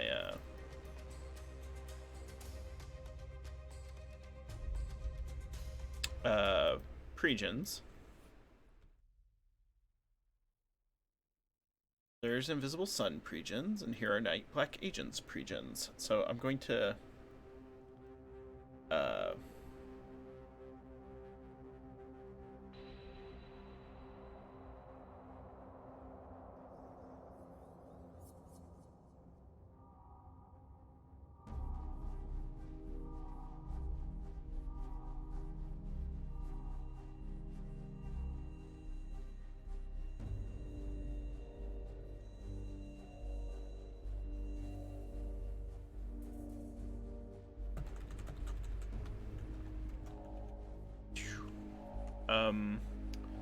so essentially we're going to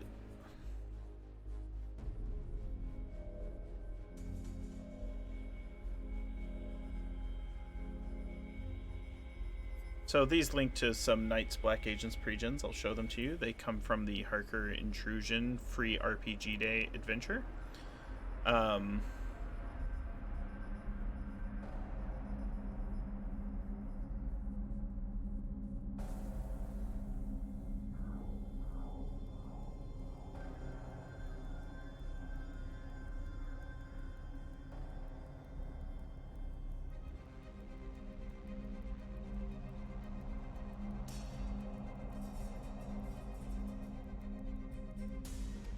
We are all learning. So I'll explain what I'm doing here. I'm giving the guests that we're bringing on some rules guidelines. Hey, Spigs, good to see you. I want to give them some rules guidelines because I don't want them to be too stressed. They are guests coming onto the show, and they've never played Knights Black Agents before. Learning the game together. The game uses a single 6-sided die, and you spend points to add to your die roll. You get to play a badass, to play a highly competent and highly capable character that is great at many things.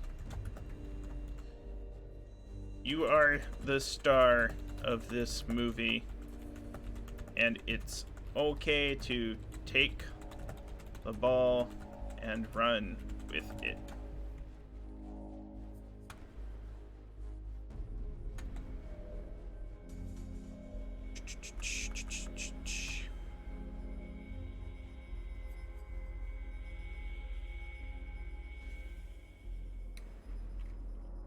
So what we're doing right now, for everyone joining us, and for those of you on YouTube, you're familiar, we're creating a primer that we're going to give to 2 guest stars that are playing Night's Black Agents for the first time. I start with a framework for the game, tell them what the game's about, tell them the type of characters they get to play, then set it up that, you know, they're investigating a missing agent, a friend of theirs. If they want to play a pre-gen, I've provided them some rules guidelines. Don't stress too much. That may be the way it goes. I feel so scared for my little friends. They get to play highly competent and highly capable characters. They're just great at many things. You are the star of this movie. And then let me see. We have, then the next thing I'm going to do is I'm going to share,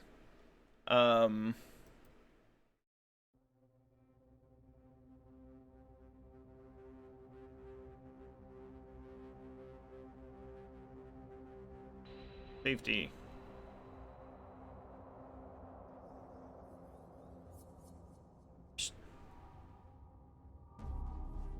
Let's actually make this a heading 2. And make this normal.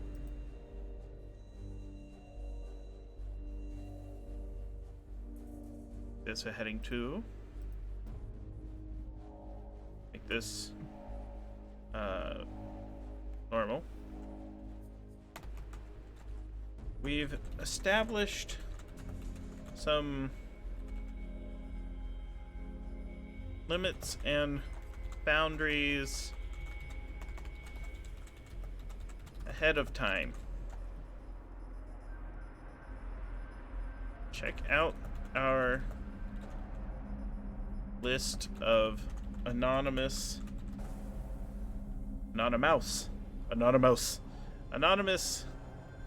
our list of content we would not like in the game.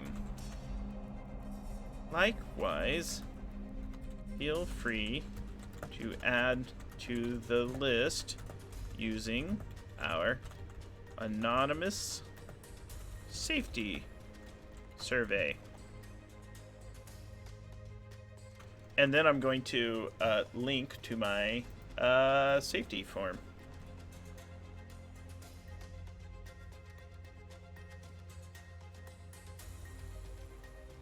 So what we'll do is we'll go to forms.google.com. You can't see this. And the reason I'm doing this is when you bring guests to your table, and I think we can review this. You know, I can share this with the group. It's these are just some guidelines. Actually, let's use the correct one.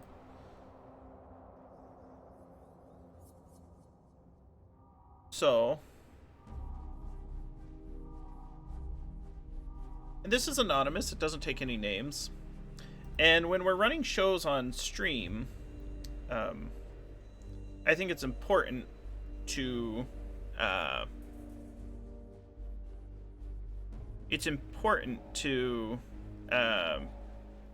talk about some of the procedures, because this game we're going to run into content that we consider very problematic, and we've asked that we don't include certain bits of content in the game. Some of the things we don't want to include are things like racial humor. We don't want to include homophobic terms. We don't want to portray abuse against children or animals, though that content has been removed from our game.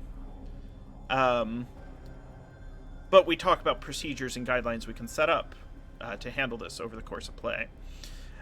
So in the game we promise to, and these are community guidelines implicit in the community, separate from game rules. So this is extra in addition to game rules.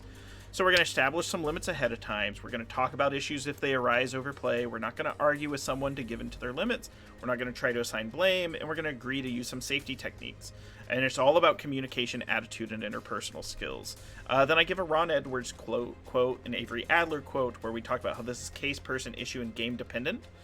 And then we refer to things that are traditionally called lines and veils as out of bounds and off camera. That is easier for most of the people I play with to understand. It's less ambiguous because this is out of bounds. These fictional elements are out of bounds. This one, it's got to take place off camera. So the next thing that we're going to do is we're going to copy this link. And the reason we do this is I just want my players to be comfortable at the table. So we're going to add this here. We're going to apply that.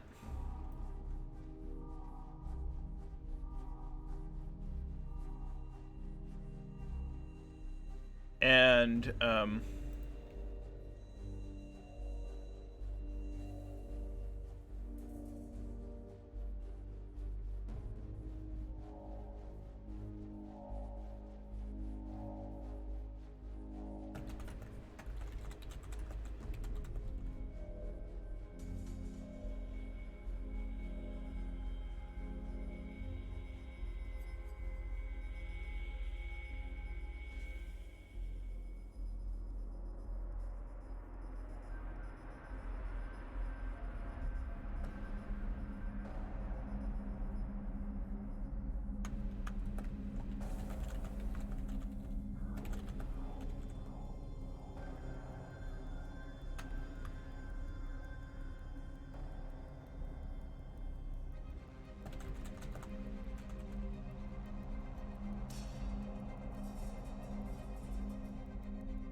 that's very good chat, too. I'm glad to see that you're using lines and veils and safety tools and techniques in your games.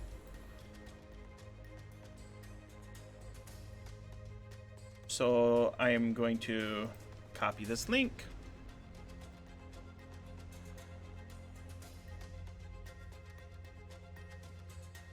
This anonymous safety document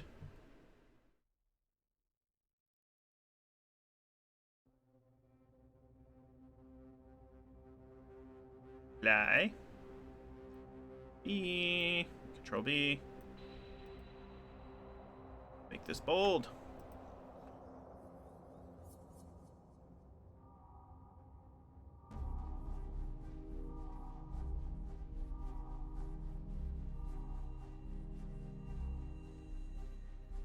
Let's see if we can make this a little smaller. Maybe heading 4.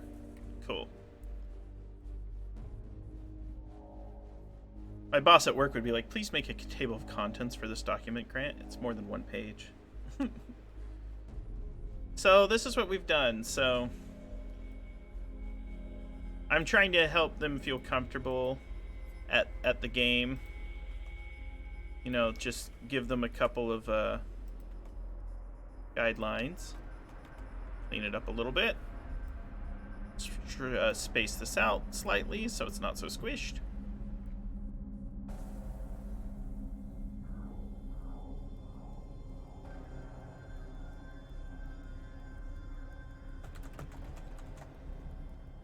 Some helpful hints to play. Let's give them an exclamation point. Safety at the table. Boop. All right, this is good to send. So I'm gonna send this to my friendos tonight. So let's share. Copy link. Copy. Done. All right. So I think that is a good prep for tonight. You know, this is probably one of our longer prep videos, over 2 hours at the moment. I'm really thankful to Jess Meyer, Burst of Hope, for coming out and talking about their work that they've done in the Ji-Soo Files, where they are breaking down the Dracula unredacted book. I'm very, very grateful for I'm very grateful for our guest stars that are coming out on Saturday's game. We're going to have DM Steve from the Asians Represent podcast, and we're going to have GoJG, Jess G from Twitch and Twitter, who's a wonderful game designer and a good player. Most likely, yes. So I'd like to get every player to show up on prep streams. I'd been talking with Jess about the importance of coming to the prep streams, and as they had put together the Ji-Soo Files, I think it's a good way, especially when a sessions is, or rather a campaign is as improvisational and reliant on player participation as this one. Having them join for the prep streams is very helpful. So, I'm gonna fire off this document to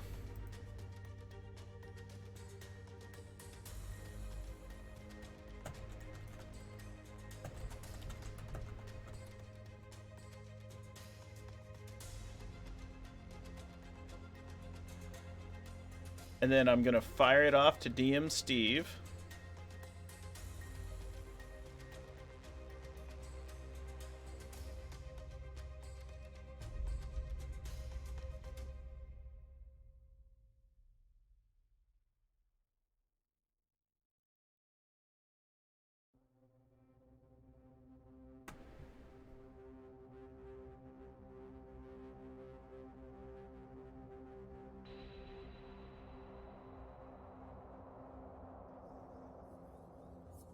And I think that's where we're going to end tonight. Thank you all so much for coming out and watching. We will be playing the game on Saturday at 5 p.m. Eastern. I'd like to give a shout out to my cast, Pro Restarter, Sharong, Lily, Jess, and our two guest stars, Other Jess and DM Steve, who are going to come out. This campaign is sponsored by Pelgrane Press, who has been generous in donating to help fund the stream, and by giving us music that we can use licensed. And we're thankful for the soundtrack, Justin Mears, to add to and enhance our stream. Let me fix that typo in chat. And of course, this game system is Knights Black Agents. It's by Kenneth Haidt and published through Pelgrane Press. Currently, we have voucher codes that are good till August 31st. You can use these voucher codes to get 20% off any of Knights Black Agents projects specifically tied to the Dracula Dossier campaign, but it works with other player supplements such as Double Tap, etc. So that's the one thing we didn't talk about in this prep. One of my players is going to respec their character to include some of this additional content, and so do check out the Double Tap expansion for more player options. And let me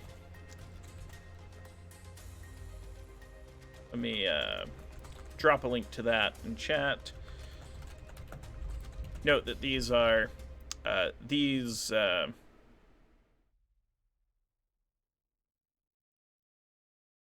interesting.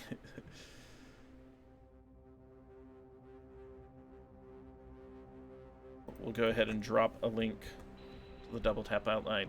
Once again, thank you all. Have a good night. We'll exit with the intro as we always do.